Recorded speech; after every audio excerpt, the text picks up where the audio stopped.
She didn't ask for power. She didn't ask for headlines. But when Princess Anne discovered Queen Camilla had quietly taken her mother's most sacred heirlooms, pieces never meant to leave the royal vault, she broke her silence and turned to the one man she could still trust, not a politician, not a royal advisor, but a royal guard who once stood watch over Queen Elizabeth herself. And what he delivered next wasn't a suggestion, wasn't a plea, it was a final ultimatum: return the Queen's jewels or face the consequences. So before we show you exactly how it all unfolded, make sure you're subscribed with the bell icon turned on. Then drop a comment and tell us where you're watching from, because what you're about to witness wasn't protocol. It was the moment duty finally said, enough. Windsor Castle had long since fallen into its evening hush. No fanfare, no footmen, just the soft ticking of antique clocks and the occasional echo of footsteps across flagstone floors that had seen centuries pass in silence. Sergeant Alistair Rowden stood at ceremonial ease by the inner cloister, arms still, eyes forward, yet every instinct alert. At 46, with 3 tours in Helmand behind him and a decade of Royal Guard service under his belt, he was no stranger to watching without blinking. But even he noticed when Princess Anne walked toward him, alone, unguarded, and not quite herself. She was wearing civilian black, no brooch, no pearls, just a dark wool coat clasped at the collar, one gloved hand wrapped tightly around something small. Her steps were uneven, not hurried, but hesitant, as if walking into a memory. "Sergeant," she said when she reached him, her voice catching slightly on the word. He inclined his head. "Ma'am?" She didn't speak immediately. Instead, she stood there studying his face like she was trying to decide whether he could be trusted with whatever had brought her here. Finally, she opened her hand. Inside was a small gold locket, worn smooth by decades of handling. "I can't find her brooch," she whispered. "The sapphire one she wore at every remembrance service for 20 years. The one Victoria gave her grandmother." He said nothing, but something shifted in his chest. A flicker of concern, a flag going up. "I've asked the archives. I've asked Clarence House. They've all gone quiet." Anne's voice cracked. "The emerald chokers missing. The coronet. Even her mourning veil. They're gone, Sergeant. All of it. Gone." She gripped his arm suddenly, not like a royal giving commands, but like a daughter who had nowhere else to turn. "She's taking them," Anne said, the words barely audible, "piece by piece. Camilla's dismantling what's left of my mother, and she's dressing it up as her own." Rowden felt something shift in his chest. Not surprise, he'd sensed this conversation coming for months, but a quiet fury that someone would mistake the crown's treasures for personal property. "The emerald choker's gone too," Anne went on, "the coronet, even her mourning veil, all of it, just vanished into private collections." Her voice cracked. "It's all I have left of her, and she's taking even that." For a moment, the centuries of protocol fell away from Windsor Castle. There was no crown, no consort, no elaborate machinery of constitutional monarchy, just a grieving woman holding a locket, and a soldier who'd sworn an oath to defend what others might forget to protect. Rowden didn't salute. He didn't bow. He simply held her gaze and said, "Tell me everything." They walked slowly through corridors Anne had known since childhood, past portraits of ancestors who had faced their own crises of duty and conscience. She led him to a small sitting room tucked away from the grand state chambers, the kind of place where the royal family could speak freely without worrying about eavesdropping courtiers. Anne settled into one of the worn leather chairs and placed the locket on the oak table between them. The late afternoon light caught it, making the gold gleam like a tiny sun. "It started just after the 70-day memorial," she began. "The archivists were doing routine condition checks on the collection. You know how meticulous they are. White gloves, double signatures, photographing every piece before they even breathe on it." Rowden nodded. He'd watched those inspections before, impressive in their precision. But when they opened Vault 3, the inventory didn't match their records. Anne's hands twisted together in her lap. At first, they thought it was a clerical error. These things happen with collections this size. But then more items started turning up missing. Which items? Rowden asked quietly. One of the smaller coronets, the Baltic pearl necklace, the velvet sash from Mother's first Commonwealth tour. She looked up at him. All of them registered pieces. All of them sealed under heritage protection. And the access logs? Anne's expression darkened. Cleaned. Someone had gone through and deleted entry times, redacted access codes, like they knew exactly how to cover their tracks. She leaned forward, lowering her voice even though they were alone. I finally cornered one of the senior archivists last week. Poor man looked terrified, kept glancing over his shoulder. But eventually he admitted that several vaults had been accessed using manual override codes. How many vaults? 3, 7, and 11. Her voice dropped to barely a whisper. Vault 11 was where Mother kept her most personal pieces. Not ceremony regalia, private keepsakes, things her father gave her, letters, items she never let out of her sight. Rowden's jaw tightened. Vault 11 was legendary among palace staff, the one chamber even senior courtiers weren't permitted to enter. When I asked the Royal Collection Trust about it, Anne continued, they gave me that careful diplomatic response you get when someone's trying not to lie outright. Said the missing pieces had been relocated to Clarence House for assessment. She paused, fingers tracing the edge of the locket. I knew what that meant. Camilla had found a way to justify taking them. Did you confront her directly? Anne shook her head. I tried to approach it diplomatically, asked one of her aides about the missing pieces, suggested there might have been some confusion. He went white as a sheet, started stammering about private reassessment of ceremonial holdings and how the Queen Consort had requested certain items for historical evaluation. Her voice turned bitter. Historical evaluation! As if she has any idea what those pieces represent. Rowden sat quietly, absorbing the implications. This wasn't opportunistic theft. It was systematic acquisition, carefully planned and deliberately concealed. I've spent my entire life serving this family, Anne said, her voice breaking slightly. I never wanted the spotlight, never competed for attention. I just tried to do my duty and honour my mother's memory. But this, she gestured helplessly, this is desecration. She's not just taking jewellery, she's erasing history. She reached across the table suddenly, gripping Rowden's wrist with surprising strength. You knew her. You stood guard for her funeral, watched her coffin pass.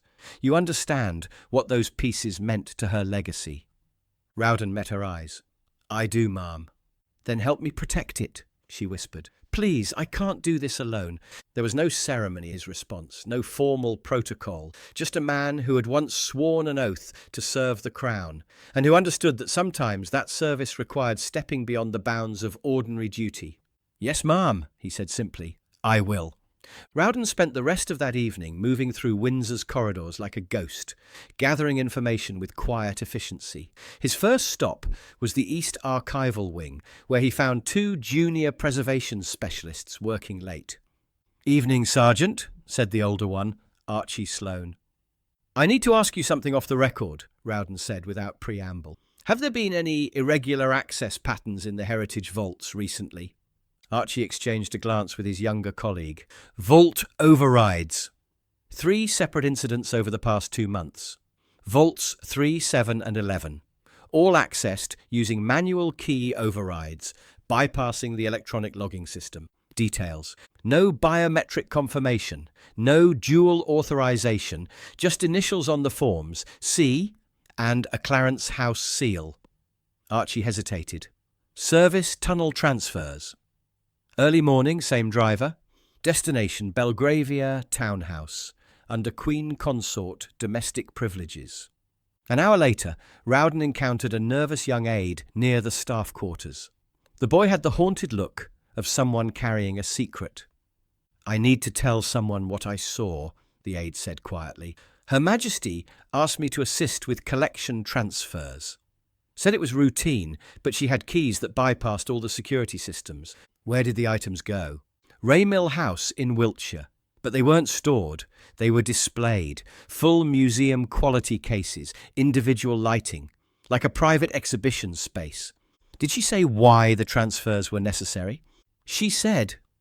The aide hesitated, then continued. She said the monarchy needed to consolidate its symbolic authority and that some pieces were better served by living use rather than museum storage. That phrase, living use, told Rowden everything he needed to know. Camilla wasn't preserving these pieces. She was wearing them, displaying them as proof of her legitimacy as queen consort. He left the aide without another word and made his way back to Anne's sitting room. She was still there, staring out the window at the darkening grounds, the locket still clutched in her palm.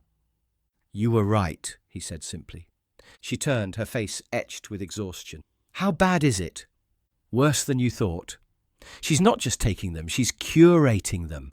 Private display spaces, professional mounting, security systems. This isn't temporary relocation." Anne closed her eyes briefly. "She's building her own legacy on the bones of my mother's. What do you want to do about it?" Anne stood and walked to an antique writing desk in the corner. From a locked drawer, she withdrew a cream-coloured envelope bearing the unmistakable seal of Queen Elizabeth's private correspondence. "Before she died, Mother gave me this," Anne said, holding up the envelope. "She said it wasn't legal instruction, just moral guidance. But I think it's time I opened it." She broke the wax seal carefully, unfolded the single sheet of parchment inside, and read silently. As she did, Rowden watched her expression transform from grief to determination. "What does it say?" Anne looked up, her eyes now blazing with quiet fury. "It says, some treasures belong to the nation, not to individuals. And that if anyone, ever tried to claim them as personal property, I was to stop them by whatever means necessary." She folded the letter carefully and placed it back in the envelope. "Tomorrow morning I'm requesting an audience with Camilla. No courtiers, no advisors, just her, me, and a demand for the immediate return of stolen heritage pieces." Rowden stepped forward. "Ma'am, you won't be going alone." She looked at him questioningly. "I'll be there," he said simply, "as your witness, and, if necessary, as your enforcement." Anne's expression softened slightly. "That could end your career." Rowden's reply was firm and unwavering. "Some things are more important than careers, ma'am. Your mother taught me that." The receiving room at Windsor Castle had been deliberately chosen for its understated authority. No grand throne room theatrics, no overwhelming displays of royal power, just a long walnut table, morning light streaming through tall windows, and 3 chairs arranged with careful equality. Anne had wanted to avoid any suggestion that this was about hierarchy rather than justice.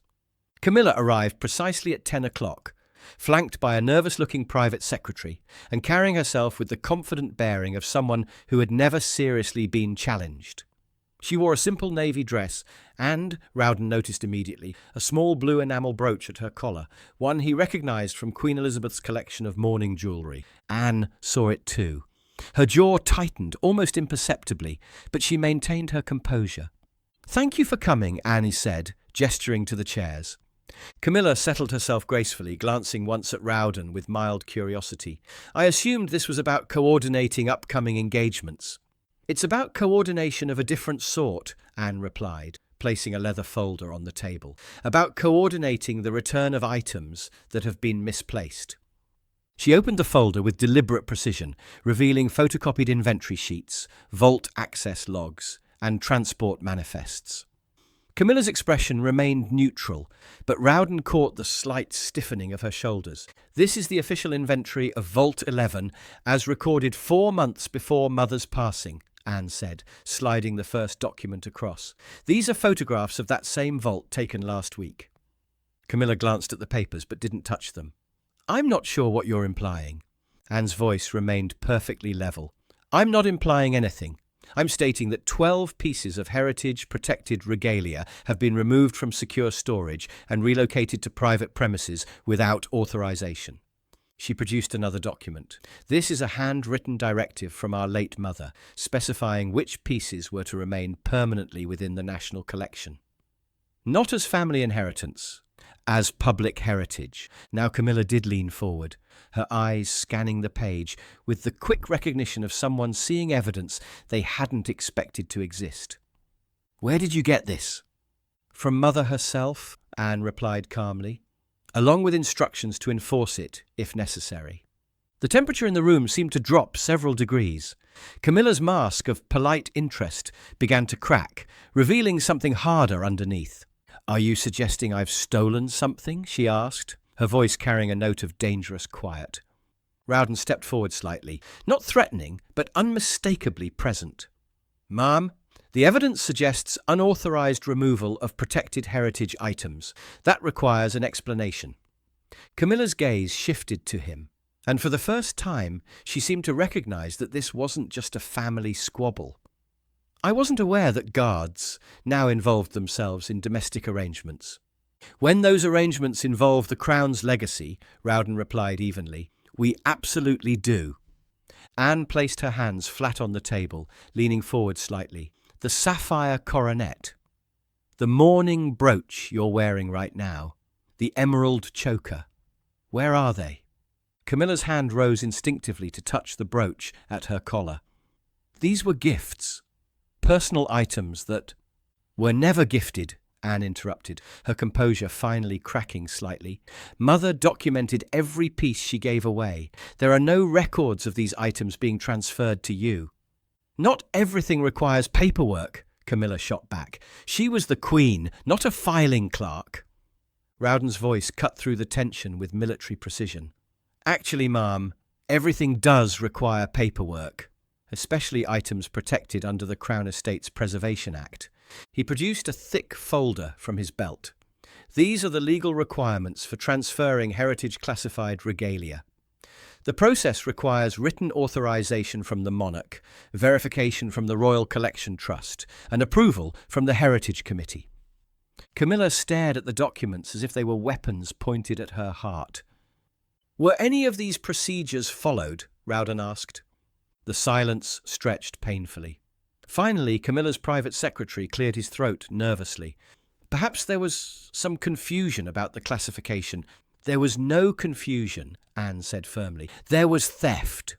That word hung in the air like a blade. Camilla's face flushed, but whether from anger or embarrassment, Rowden couldn't tell. "I have enhanced my position responsibly," Camilla said, her voice tight with controlled fury. "I've modernized the monarchy's image, brought dignity to ceremonies, preserved traditions that might otherwise have been lost. A few ceremonial pieces are not yours to repurpose," Anne cut her off. "They were never yours. They belong to the Crown, to the nation, to history itself." She stood suddenly, her chair scraping against the stone floor. "You've been wearing my mother like a costume, Camilla. Dressing yourself in her memory to legitimize your own authority." Camilla rose as well, the two women facing each other across the table like opponents in a duel. "I have earned my place here." "That's not in question," Anne replied. "What's in question is whether you understand the difference between earning a position and stealing its symbols." Rowden stepped between them, his voice calm but absolute. "Your Majesty, I'm going to need you to surrender the items in question, immediately." Camilla turned on him, her composure finally shattering. "You're ordering me?" "I'm enforcing the law," he replied, "the same law that protects every piece in the royal collection from unauthorized appropriation." She looked between them, Anne's determined fury and Rowden's implacable calm, and seemed to realize for the first time that she had badly miscalculated the balance of power. "You're making a mistake," she said, but there was uncertainty in her voice now. "Ma'am," Rowden said quietly, "someone has made a mistake. But it isn't us." The confrontation might have continued indefinitely, if not for the sound of approaching footsteps in the corridor outside, measured, authoritative, unmistakable in their cadence. Everyone in the room recognized that particular pace. King Charles III appeared in the doorway, taking in the scene with the quick assessment of someone who had been briefed but hoped he wouldn't need to intervene personally. He wore a simple business suit, no ceremonial regalia, but his presence transformed the atmosphere immediately. "Camilla," he said quietly. "Anne." Both women straightened slightly, Though neither stepped back from their positions, Charles entered fully, closing the door behind him. His gaze moved from the documents scattered across the table to the tense postures of the three people facing him. "Sergeant," he acknowledged Rowden with a slight nod. "Your Majesty," Rowden replied, bowing briefly. Charles looked at his wife. "I've been briefed on the situation. Would you care to explain your perspective?" Camilla's mask of composure slipped back into place, though less completely than before. "This is a misunderstanding that's been blown completely out of proportion. I've simply been preserving items that held personal significance." "By removing them from secure storage without authorization?" Charles asked, his tone neutral but pointed. "They were languishing in vaults, Charles. Locked away where no one could appreciate them. I've given them proper care, proper display." "Where?" Anne interjected. Camilla faltered slightly. "Where what?" "Where are you displaying them?" Anne pressed. "In your private residence? In rooms where the public will never see them?" Charles held up a hand, stopping his wife's response. He looked at Rowden. "What exactly are we dealing with here?" Rowden's reply was crisp and factual. 12 pieces of heritage classified regalia removed from secure storage using manual override codes. No proper authorization, no legal documentation, no oversight from the Royal Collection Trust. And the destinations? Private residences under Queen Consort privileges. The items appear to have been established in permanent display rather than temporary storage. Charles absorbed this information, then looked back at Camilla. "Is this accurate?" She opened her mouth to protest, then seemed to realize that denial was no longer possible. "The pieces deserved better than storage," she said finally. "That wasn't your decision to make," Charles replied quietly. The words fell like stones into deep water. Camilla stared at her husband as if seeing a stranger. "Charles, surely you understand. I understand that my mother's final wishes regarding her collection were clear and specific," he said. "I also understand that those wishes have been violated." He turned to Anne. "What resolution are you seeking?" "Complete return of all removed items to proper heritage custody," Anne replied immediately. "Full inventory verification. And assurance that this will not happen again." Charles nodded once, then looked at Rowden. "Is this achievable?" "Yes, sir. With Your Majesty's authorization, we can arrange immediate secure transport and professional authentication for all pieces." Charles looked back at his wife, who was now standing very still, her face pale but defiant. "Camilla, you will provide Sergeant Rowden with complete access to retrieve the items in question." "Charles, please!" "This is not a request," he said firmly. "This is a direct order from your sovereign." The silence that followed was profound. Camilla looked around the room, at her husband's implacable expression, at Anne's tear-brightened eyes, at Rowden's military stillness. She seemed to understand finally that she had no allies left in this battle. Slowly her hand rose to the brooch at her collar. She unpinned it with trembling fingers and placed it on the table with exaggerated care.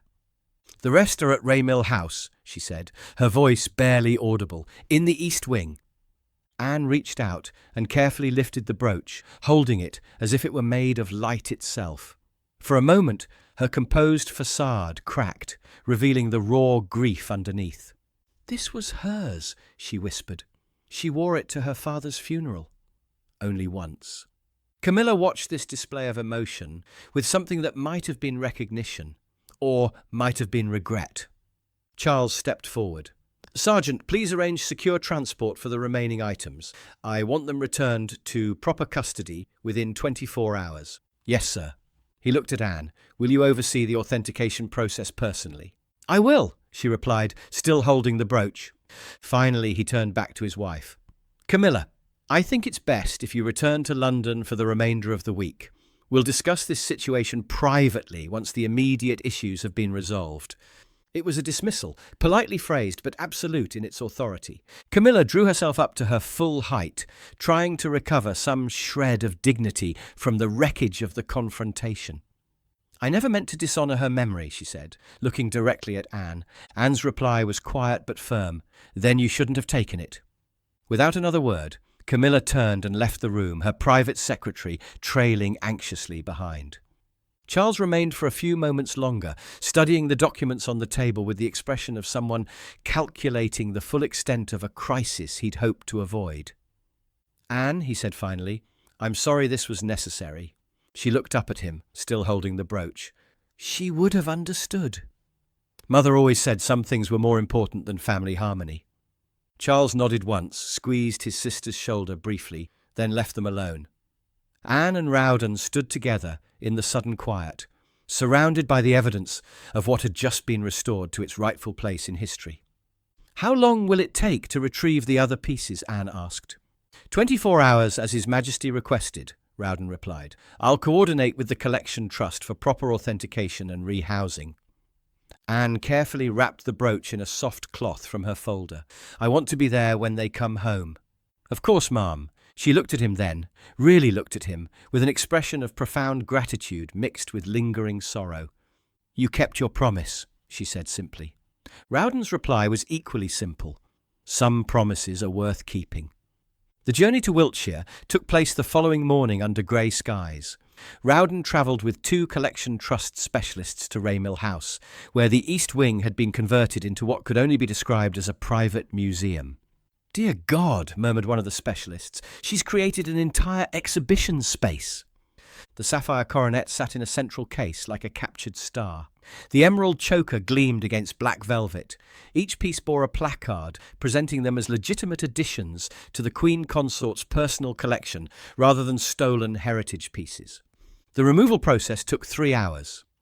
Each piece was carefully photographed and placed in archival transport containers with the reverent precision of people handling irreplaceable artifacts.